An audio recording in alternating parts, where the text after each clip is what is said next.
Баршаларыңызға сәлем достар, қош келдіңіздер менің каналыма. Бүгін біз тефтели жасаймыз. Видео қызықты болса, менімен бірге болыңыздар. Ең алдымен оған қажет болады тартылған ет менде. Одан соң бір сәбіз, 2 қасық күріш. Мен алдын ала оны тазалап жуып қойдым. Одан соң бір пияз керек болады, специй. Өздеріңіз қалауынша, өздеріңіз сүйікті специяларыңызды салуға болады, тұз және де бұрыш. Ең алдымен күрішімізді аламыз. Күрішімізді алдын ала жуып қойып, мен жақсылап тұрып жуып алдым күрішімді. 2 үлкен қасық күріш саламыз. Одан соң менде фильтрдан алынған су. Осыны жақсылап тұрып осылай құямыз. Біздің күрішіміз жібей берсін. Алдын ала таза су құйып қойдым. Сәбізді теркадан өткізуге болады, немесе мен сияқты осындай ручной блендермен мен өткіземін. Қазір көрсетемін. Осылай мен алдын ала дайындап турап қоямын.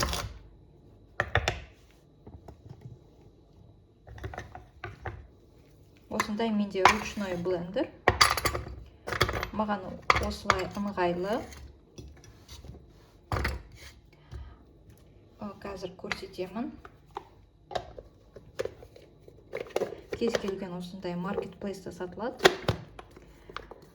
Ұсақ күйінде кесіп береді. Қазір көрсетемін.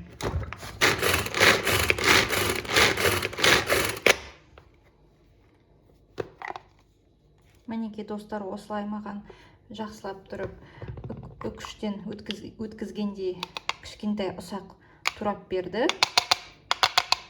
Осыны біз саламыз біздің жаңағы тартылған етімізге. Немесе теркадан өткізуге болады. Енді сіздер өздеріңіз қалауынша қарайсыздар, қалай сізге ыңғайлы, солай жасап көріңіздер. Келесі менде пияз. Пиязды да осылай жасаймыз. Пиязды мен алдын ала осылай турап қоямын. Ыңғайлы болу үшін.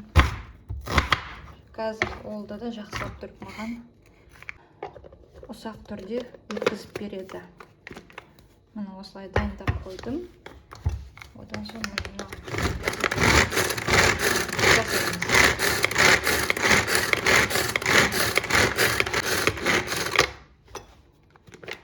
мінеке достар, міне.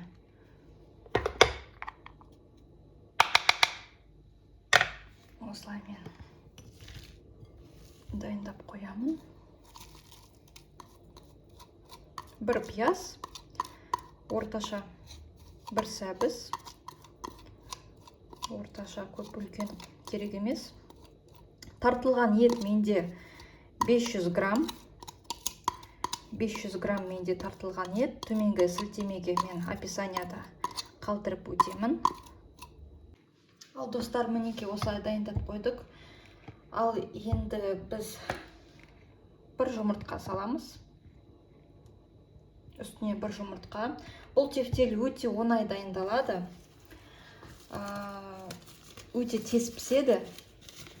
Шамамен бір жарты сағаттың ішінде пісіп қалады.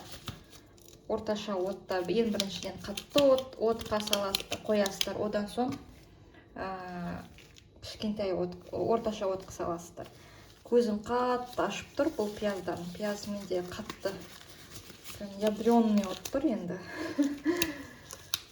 Ал ендеше бастайық. Так. Менде міне жаңағы күріш. Міне менде күріш. Күрішті мен жақсылап тұрып үлкен 2 қасық салып, жаңағы фильтрдан алынған суны құйып қойдым. Жібей берсін деп.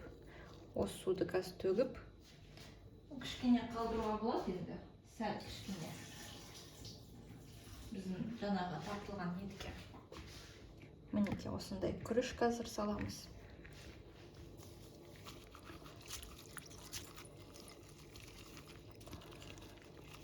перчатка киіп алдым, өйткені маған осылай ыңғайлы перчаткамен жұмыс істеу. Так, бізге енді тұз қажет болады. Мінекей осылай тұз себеміз. Тұзды енді мен жақсылап тұз септім. Одан соң менде мына жақта қара бұрыш, жаңа күріштің суы төгіліп қалды. Жаңа кішкене су болып қалды. Менде бұл жерде қара бұрыш, одан соң менде паприка, хмели, сунели. Енді сіз өздеріңіз қалауынша енді бұл специяларыңыз. Сүйікті любой специяны салуға болады, енді қалаған. Қазір енді жақсылап тұрып араластырамыз. Мінекей. Жақсылап тұрып араластырамыз.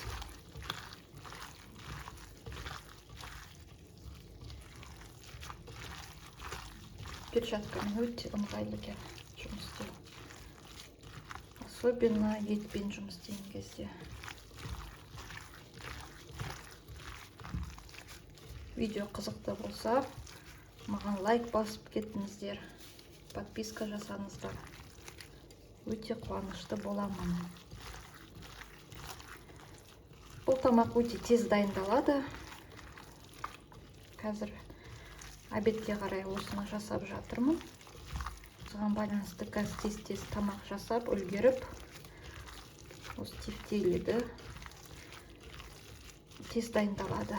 Қасына гарнирға кез келген жасауға болады. Пюре немесе күріш, гречка. Енді өздеріңіз қалауынша жасайсыздар гарнирді.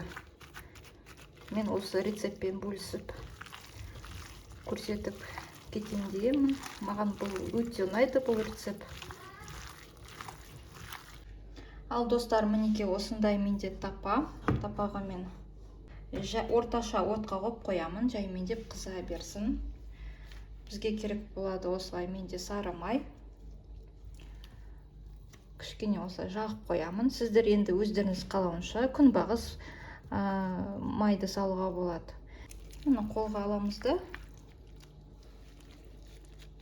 Осылай. Жақсылап тұрып, осылай шарик жасаймыз.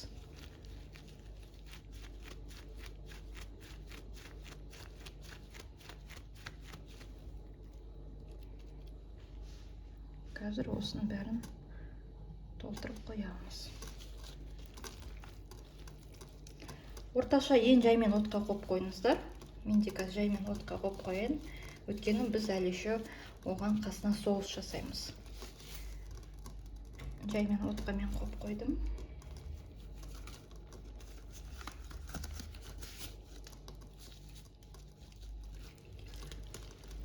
Ал бастайық мінекей міне.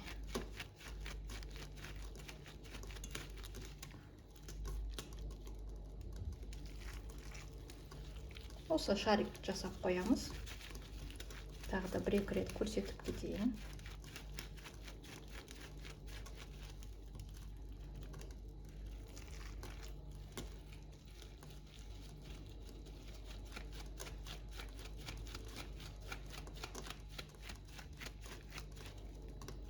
Осы шарик жасап қоямыз.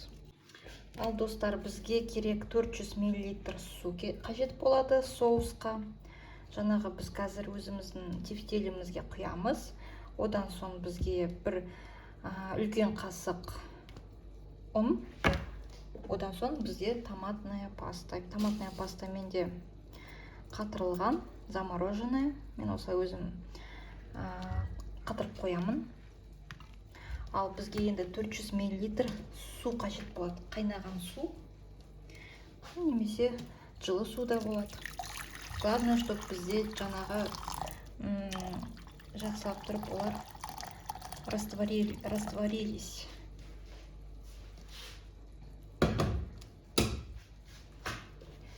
Ал ендеше міне үлкен қасық томатная паста саламыз. Мінекей менде осындай. Свежий томатын салуға болады. Менде қатырылған болғандықтан замороженный маған осылай ыңғайлы. Міне осылай суға ериді. Менде қайнаған су. Мына жақта менде тефтелі жаймен отта тұр, күйіп қалмас үшін. Міне осындай менде үлкен қасық ұн салам. Жақсылап тұрып осылай мына салып араластырамыз. Осылай мен сияқты венчикпен араластыруға болады. Немесе қасықпен де араластыруға болады. Жаңағы осындай венчикпен араластыруға болады. Жақсылап тұрып ұнымыз ерісін. Кішкене мен тұз қосамын. Міне біздің соусымыз.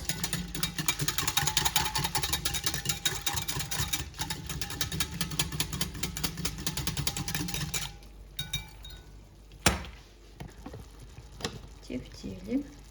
Осылай шарик қып жасап қойдым. Енді үлкен отқа қоямыз. Тефтелімізді и жаңағы үстіне осылай құйып шығамыз.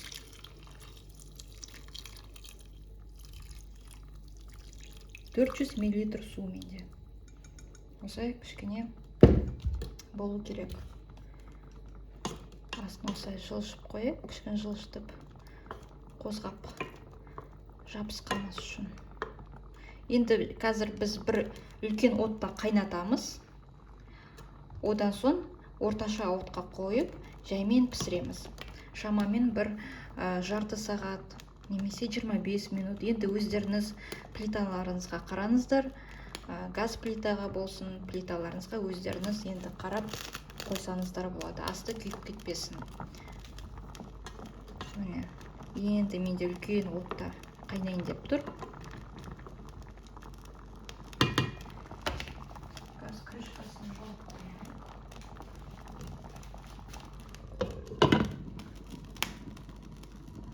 Жақсылап тұрып қайнасын. Ал достар, мінеке. Қатты отта тұрды жаңа менде. Жақсылап тұрып осылай қарап қойайық. Енді орташа отқа қоямыз. Немесе жаймен отқа қойып қойға болады. Мен жаймен отқа қойып қоямын. Пісе берсін. 1,5-ға қоям. Жаймен отқа қойып қойыңыздар. Енді солай өзі жаймен деп піседі. Тез қойсаңыздар, қаттыға қойсаңыздар, отта мына жаңағы біздің соусымыз азайып қалады. Жаймен отта піседі өзі. Ал достар, мінеке осындай тефтеліміз пісіп қалды. Жарты сағат менде өтті. Жаймен отта пісті. Қазір бірге көреміз. Арасын бетіп жылжытып қойайын. Жабысқамас үшін. Бір тексеріп. Ал қазір бірге көреміз. Дәмін. Қазір тарелкеге салып көрсетейін.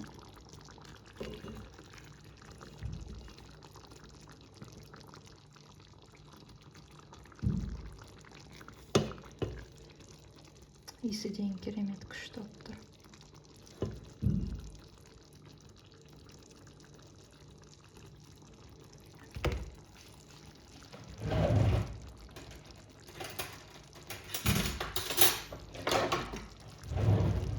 Соусты да көрейік.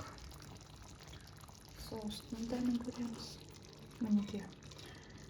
Любой гарнирмен жеуге болады. Осы. Астын басып қойып.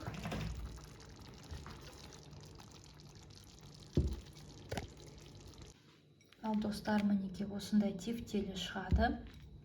Қазір бірге дәмін көреміз.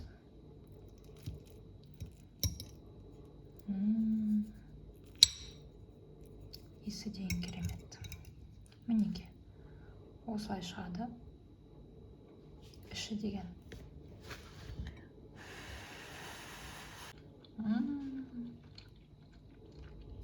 Керемет.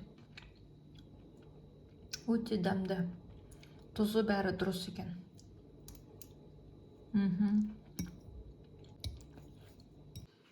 Ал достар, осындай рецептпен істеп көріңіздер.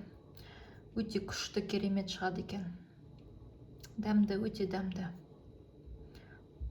Жасап көріңіздер. Ал сіздермен болған бүгін Динара. Келесі кездескенше сау болыңыздар.